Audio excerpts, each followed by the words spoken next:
2003년 10월 12일에 벌어진 사건인데요. 엄마 김 씨입니다. 엄마가 자신의 두 딸과 조카를 데리고 수영장에 갔는데 잘 놀고 있던 둘째 딸이 물 위로 축 처진 채 떠오릅니다.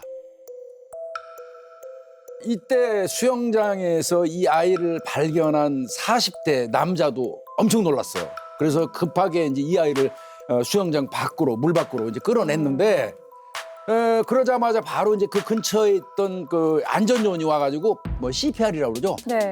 이제 그 심폐소생술을 실시를 하게 됩니다. 급박한 상황이죠. 예. 심폐소생술을 그 당시 하니까 이 아이가 잠깐 정신을 차렸어요. 네. 그리고 뭐 몇 마디 말도 시키니까 말도 또 대답도 했다 그래요.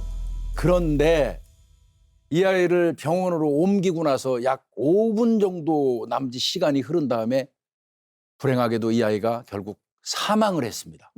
어? 이게 단순히 익사라고 처리하기에는 아주 석연치 않은 점이 상당히 있었는데요. 우리가 일단 저 물에 풍덩 빠지면 어떤 행동을 취하죠? 일반적으로 우리들이 뭐 헤엄을 치죠. 하거나 뭐 허우적대면서. 네. 살려주세요 뭐 사인을 보내겠죠? 그렇습니다. 그런데 이 안전요원의 말을 들어보니까 그런 소리를 전혀 들은 바가 없고 그 수영장에서 그다음에 그냥 그 아이는 의식을 잃은 채 조용히 물 위로 둥 떠오른 거예요. 뭐 다들 아시겠지만 익사하면 떠오르는 게 물을 많이 먹는 거잖아요. 네. 그러니까 누르게 되면 위 속에 들어있든 폐 속에 들어있든 물이 바깥으로 나오게 되는데 이 아이한테는 그런 게 없었어요. 그러니까 좀 이상하죠. 네. 바꿔서 얘기하면 얘는 물을 먹지 않은 거잖아요. 아. 그렇죠. 정확하게 잡아내신 예. 거예요. 네. 그러니까 심폐소생술을 했는데도 토해내지도 않았는데 또 의식을 잠깐 차렸다가 또 잃었다. 네. 이게 이제 핵심 포인트인 거죠. 이 경우에 이런 상황에 수사기관에서 이 아이를 부검을 좀 해보자. 근데 이 사건에서는 사건이 발생한 곳이 수영장이에요. 네. 수영장 측도 당사자 입장에 들어가거든요. 이해관계가 그쵸. 있어요. 이거는 익사라고 보기에는 자기들도 이상하다고 판단을 했던 것 같아요. 그래서 수영장 측에서 이거는 익사 아닌 것 같다. 이거 부검해달라. 오히려 더 주장을 해요. 근데 문제는 네. 가족 중에 반대하는 사람이 있으면 사실은 네. 부검하기가 어려울 때도 있거든요. 이 경우에는 근데 어머니가 부검을 극력하게 네. 반대했어요. 맞습니다. 근데 그때 이걸 담당했던 담당 검사 분이 부검을 해야 된다는 생각을 했습니다. 그러니까 이거는 수영장 측에서는 원하는데 가족은 원하지 않고 근데 검찰 측에서는 부검을 해야겠다 하고 이제 의뢰를 하게 된 거죠.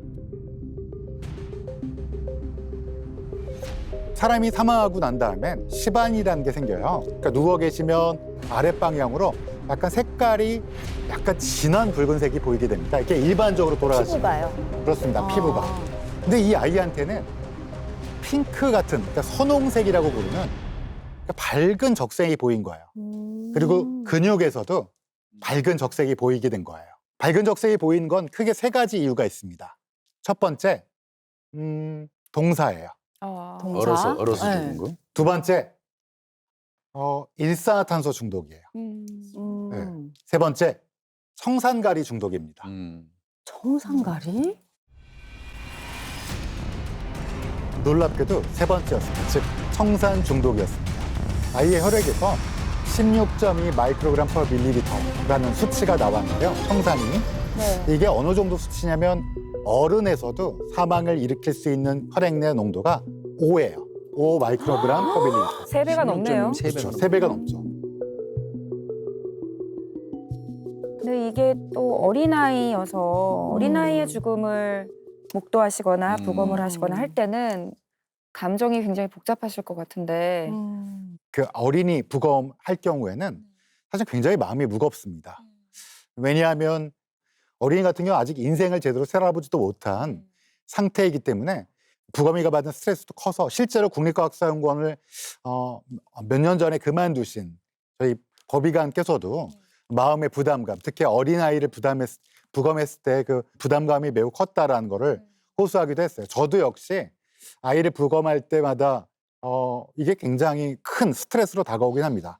다만 이걸 저희가 하지 않으면 이 사건을 해결할 수 없기 때문에 저희가 집중해서 하려고 노력은 합니다. 우리 수사관들도 이제 어린아이를 특히 이제 영아 같은 경우 요만하잖아요. 그 아이를 싸가지고 이렇게 들고 갈 때요. 아, 가서 그 부검하는 곳에 내려놓을 때 진짜 미어지죠. 가장 힘든 게 아마 아이들 영아 부검할 때, 의뢰할 때 이때일 겁니다. 자 그러면 부검 결과 청산가리가 나온 건데 근데 경찰 입장에서는 이런 경우에 누가 먹였는지를 찾아야 돼요. 수영장에 있는 사람이지 않을까요? 네, 목격자 있었습니다. 다행이네요. 예.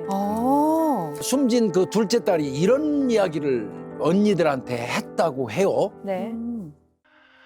나 맛있는 거 먹고 왔다. 두 언니한테 나 맛있는 거 먹고 왔다. 이렇게 자랑을 한 겁니다. 그 준 사람이 네. 바로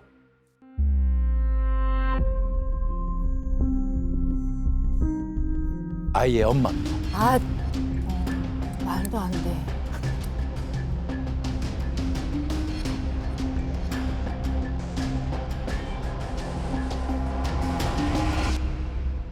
그래서 자기들도 그런 생각했대요. 치사하게 같이 왔는데 엄마는 얘만 주고 우리는 안 주지? 나중에 우리도 이거 사달라고 해야 되겠다. 이런 생각을 했다는 겁니다. 그 얘기를 경찰에게 해요. 목격자가 또 있었습니다. 또. 예. 당시에 그 현장에서 안전 요원이 증언한 내용이 있는데요. 둘째 딸로 보이는 아이를 친모가 불러서 뭔가 이야기를 하는 장면을 목격을 했다. 뭐를 먹었다거나 이런 건 아니고요. 그다음에 잠시 이제 주의를 딴 데로 돌렸더니 사라졌다. 이런 증언이 나왔습니다.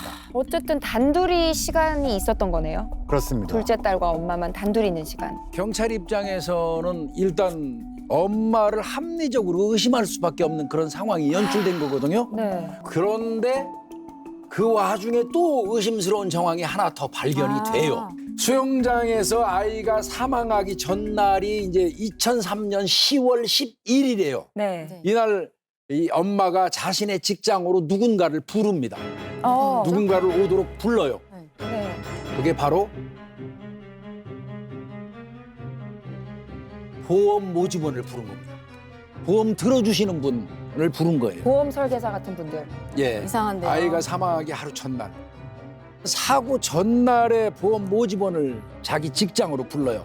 그래가지고 딸의 상해보험을 들어요. 딸의 상해보험을 들었는데 그 당시에 교통상해로 2억 원, 그다음에 상해 후유장애로 30만 원, 상해 사망 시에 200만 원을 받게 되는 보험을 급히 가입을 하게 되는데 그런데 문제가 둘째 딸만 아니 그러니까요. 그것도 둘째 딸만 왜? 들었어요. 첫 아이는 안 듣고? 네, 그렇습니다. 어머. 근데 여기서 하나 더 의심스러운 하나의 보험이 더 있습니다. 이 수영장에서 아이가 고객이 사망했을 때 1억 원을 네. 배상해주는 보험이 들어져 있다고 해요. 1억 원이란 큰 돈을 배상해주는 보험이 있는 수영장에서 수영장이 잘못해서 아이가 사망했다 이렇게 주장이 된 거죠.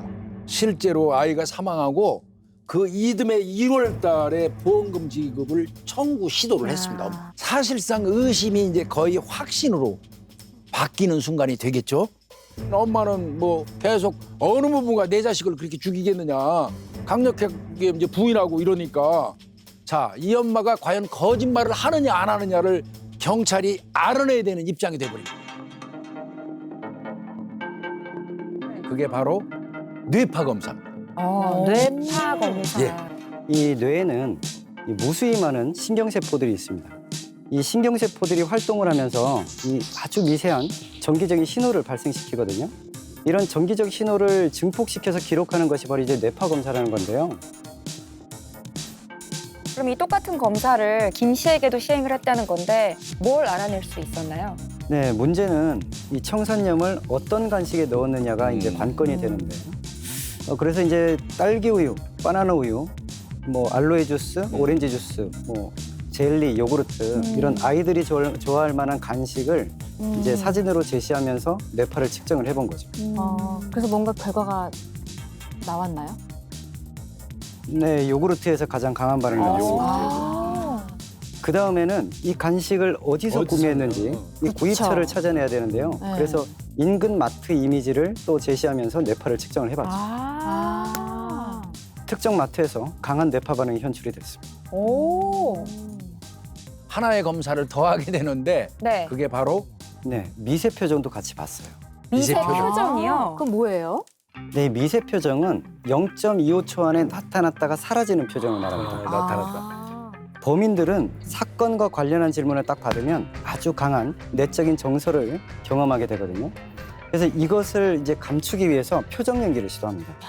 이제 그 과정에서 진짜 표정이 살짝 나타났다 사라지는 거죠. 그래서 우리 행동 분석관들은 1초를 30프레임으로 끊어가지고 아주 세밀하게 그 표정을 관찰하죠. 한번 볼까요? 아이가 왜 죽었는지 짐작이 가는 것이 있나요?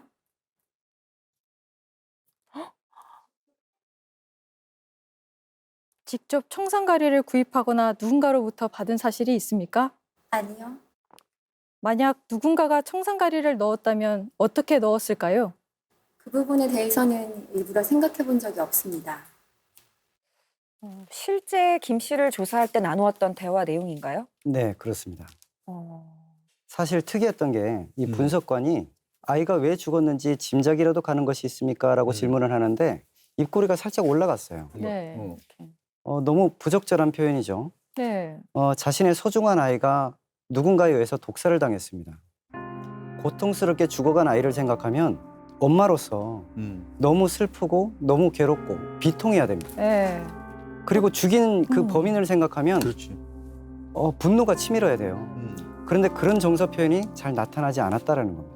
그리고 범인이 이 청산가리를 어떻게 넣었을지를 묻는 질문에 대해서 그 부분에 대해서는 일부러 생각해 본 적이 없습니다.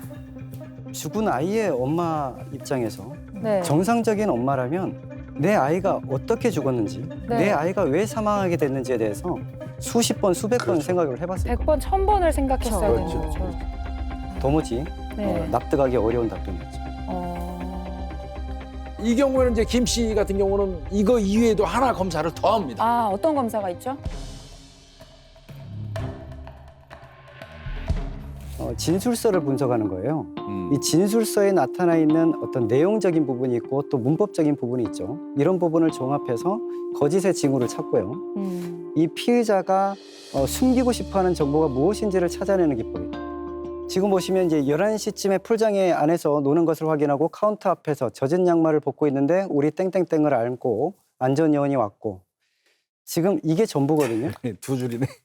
근데 이 상황을 한번 바꿔서 한번 생각해 보세요. 네. 엄마 입장이라면 그쵸. 본인이 준 게 아니라면 누군가가 준 거지 않습니까? 네. 누군가가 줬으면 저렇게 무미건조하게 쓸 네네, 수가 너무 없어요. 덤덤해 보여요. 거의 뭐 급 분노. 대체로 엄마들은요 사건 내용보다도 그 범인 꼭 잡아달라는 걸 거의 90% 이상을 강조하면서 쓰게 됩니다. 구체적으로 쓸것 같아요. 내가 처벌해 본 주세요. 거 그러고 전부 다. 쓰거든요. 네. 그런 분노의 표현이 여기 하나도 없는 거예요. 슬픔의 네. 표현도 없고. 또 하나 제가 눈에 보이는 거는 전화를 걸어서 이야기를 했을 때 사고를 당해 위독하다라고 썼다가 위독을 지우고 위급하다로 바꿨어요. 굳이 수정을 했단 말이죠. 그렇죠. 아주 잘 보셨습니다. 왜냐면은 아이가 지금 독살을 당했거든요. 독살이잖아. 지금 말씀하신 대로 이 독이라는 단어는 이 피의자, 이 김 씨에 대해서 상당한 불편감, 그쵸. 거부감을 주었을 것이라고 우리는 합리적으로 추론해 볼 수가 있을 겁니다. 그런데 이 사건을 조사하는 과정에서 숨겨진 사실이 밝혀지게 됩니다. 숨겨진 사실이요? 이 여성분, 즉 네. 어머니에게 내연남이 있다는 거예요. 좀 놀랍죠? 그 아이가 죽기 5년 전, 그러니까 1998년도 네. 시점부터 불륜남이 있었던 거죠. 그런데 이 내연남 박 씨가 나타나면서부터 또 충격적인 사실이 하나 또 밝혀지기 시작합니다. 그게 바로 이제 결정적인 스모킹건이 되는 건데요. 아이의 사망 사건이 일어난 뒤에 이제 엄마를 의심하던 경찰이 감청을 해요. 네. 감청을 하던 중에 이 엄마하고 내연남의 통화 내용에서 아주 놀라운 이야기를 듣게 됩니다. 너 또 약 먹였지? 너 또 약 먹였지? 와. 내연남이 엄마한테 한 얘기입니다. 너 또 약 먹였지? 아니 또 약 먹였지는 우리가 예전에 한 그쵸. 번 잊었던 이력이 있을 때 예를 또 들어. 안 먹였지 하는 거잖아요. 네. 언젠가 누군가에게 약을 먹였던 적이 있으니까 또 약 먹였지 하고 추궁한 거 아니겠습니까? 네. 네, 그래서 이 단서를 토대로 해서 이제 경찰은 혹시 이 엄마 주변에 이거하고 유사한 다른 사건이 있는지를 네. 찾아보기 시작했고요. 네. 그리고 있었습니다. 아, 이게 뭐야. 처음이 아니었구나. 엄마 김 씨가 내연남 박 씨하고 관계를 이어오던 2001년 12월 달이에요. 12월 어느 날, 그러니까 아이가 사망하기 2년 전이죠. 2년 전에 김 씨의 남편이 사망을 했어요. 당시에 옆집에 김치를 담그는데 도와줄 수 있잖아요. 옆집에 네네. 김. 김장할 그 때. 김장할 때. 그래서 김장을 같이 도와주고 그때 당시에 이제 생굴을 김치에 싸먹고 그렇죠. 집에 돌아와서 뭐 커피를 마셨는데 갑자기 남편이 쓰러진 거예요. 그래서 119를 통해서 대학병원으로 이송이 됐습니다. 네. 대학병원으로 이송이 됐는데 대학병원에서는 심장이 조금 불규칙하게 뛰는 거예요. 그래서 심폐소생술하고 여러 가지 치료를 했는데 그만 갑자기 사망하고 만 거예요. 그러면 심장 이상으로 죽은 네, 거예요? 뭐 여기까지 들으시면 사망 원인이 뭘까 네. 감이 안 오잖아요. 네. 아마 의료진도 그랬던 것 같아요. 그렇게 끝난 거예요. 그렇게 부검 같은 거는 따로 안 한 건가요? 심장 때문에 돌아가신 게 아닌가라고 생각을 했으니까 부검 병- 못한 거예요. 맞아요. 병사를 체크하고 그냥 사망하게 되고 화장을 하게 된 거죠.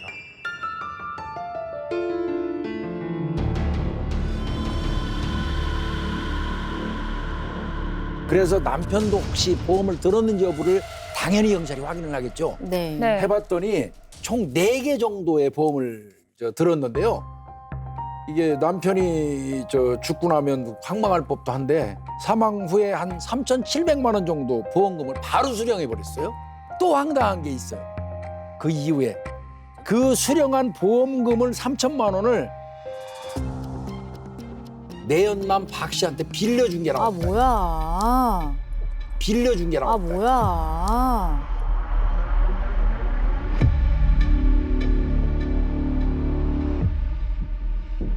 네. 근데 또 한 건이 나옵니다. 남편이 사망하고 나서 한 8개월 정도 지난 다음에 발생한 건데요. 2002년 8월 달입니다. 여름이죠. 네, 네. 이때는 이 김 씨의 옆집에 그 친구 장 씨가 살았어요. 김 씨의 친구. 그러니까 여성분이죠. 장 씨가 사망하는 사건이 발생을 해요. 그 장 씨가 당일날 아마 그 아들의 생일이었던 것 같습니다. 그래서 생일 케이크를 이제 자르고 난 다음에 그걸 이제 일정 부분 조각을 가지고 찾아간 거예요. 네. 그래서 김 씨한테 이제 케이크를 주고 거기 앉아서 한참 수다를 떨다가 돌아갔어요, 집으로. 네. 돌아가고 난 이후에 갑자기 그 자기 집에서 한 5분 정도 됐을 무렵에 배를 움켜쥐고 그냥 얼굴이 펄해가지고 그대로 숨까지 가빠지면서 쓰러져 버린 겁니다. 어찌되었든 둘 다 사실은 부검을 하지 않았기 때문에 정확하게 사망 원인은 알 수 없고 그냥 맞아요. 의무 기록만 가지고 장 씨는 왜 부검을 안 했어요? 이게 처음에 생각을 못했던 거죠. 그냥 사람이 갑자기 죽었는데. 하면 좋은데 사실 부검이란 게 쉽지 않은 결정이고요. 아. 근데 이제 그때는 전혀 아무도 생각을 못했던 거죠. 심근경색 정도로 생각한 것 같습니다. 둘 다 심장 마비로 심장 생각합니다. 마비니까. 2번이나 의심받지 않고 넘어갔기 때문에 이 김 씨는 더 대담해질 수 있었던 거잖아요. 그렇습니다. 공개적인 장소 수영장에서 말이죠. 그러니까 이제 경찰 입장에서는 살해 동기가 있다면 그 동기를 찾게 됩니다. 그게 바로 뭐냐면 이겁니다. 이겁니다. 보험 계약서인가요? 맞습니다.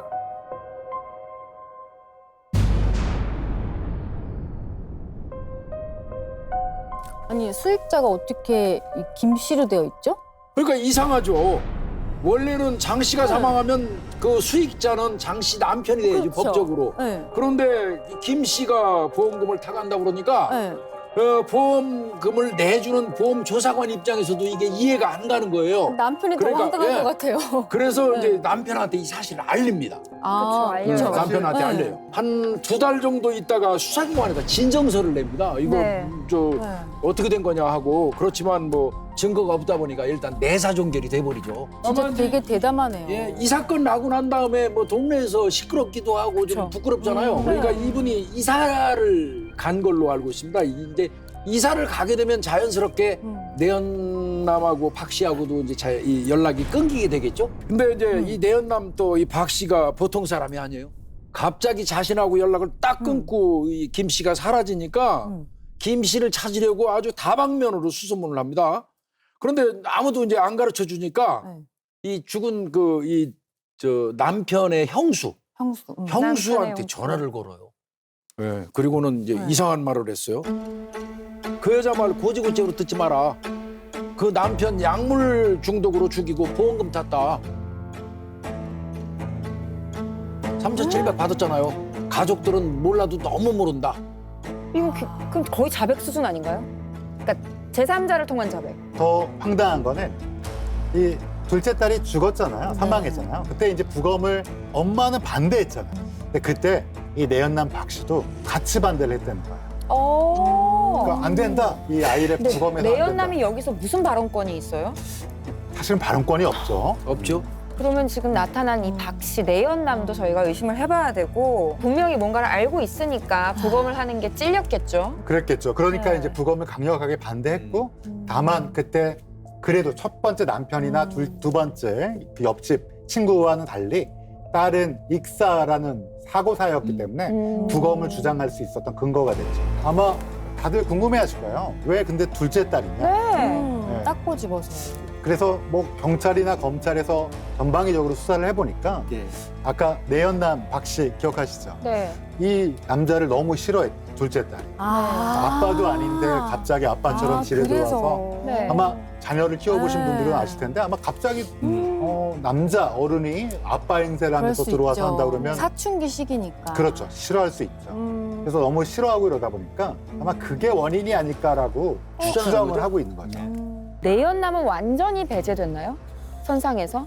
내연남. 네. 일단은 남편의 죽음과 또 뭐 여러 사람들의 죽음하고 연관돼서 거기서 뭔가가 나왔어야 되는데 왜 남편이 죽었을 때도 보험금 일부를 본인이 빌렸잖아요. 빌려간 부분은 네. 있죠. 빌려간 부분이지만 뭐 그거에 범죄하고 직접적으로 연결되기는 어렵지 않습니까? 그리고 그리고 어차피 예. 그때 수영장에서 아이가 사망했잖아요. 네네. 그러면 수영장에 같이 갔던 남자가 만약에 내연남이었다. 그러면 아마 경찰에서 철저하게 수사를 했을 그럼 텐데 의심했겠죠. 근데 이제까지 쭉 보셨지만 잘 빠져나갔네요. 잘 빠져나가고 엄마가 사실은 아이에게 요구르트 아까 말씀하셨지만 그런 여러 가지 상황이 죄송해요. 있으니까 혹시 그런 요구르트를 내연남이 집에 냉장고에 미리 넣어놨을 수도 있지 않아요? 여기서부터는 방송이 될지 모르겠지만 네. 네, 그럴 가능성도 충분히 있죠. 근데 충분히 가능하죠. 아마 구입한 대를 네. 한 마트가 것도 특정이 됐죠. 엄마가 엄마가 샀어요? 스스로. 확실히? 결국 엄마는 인정을 안 하고 있는 거죠? 그렇죠. 너무 의심스러운 사건만 지금 3사건이 있었는데 다만 결국 예, 판결이 어떻게 났는지. 근데 이제 검찰에서 기소를 앞서 2건은 하지 못했습니다. 그렇죠. 워낙 뭐 사건 의심스럽지만 번호 자체가 없는 거잖아요. 그렇습니다. 검찰에서는 이 엄마 김 씨를 진범으로 확신을 했고요. 그래서 사형을 구형합니다. 그리고 이제 치열한 그 법정 공방 끝에 무기징역을 선고했고요. 항소심에서도 마찬가지로 무기징역을 선고받았고 현재 교도소에 복역 중에 있습니다. 그래도 이 사건이 의미가 있는 것은 이 법의학적 소견이라든지 진술 분석, 뇌파 분석, 행동 분석까지 이런 과학 수사 기법을 총동원해서 유죄 판결을 이끌어냈다는 점에서 의의가 있습니다.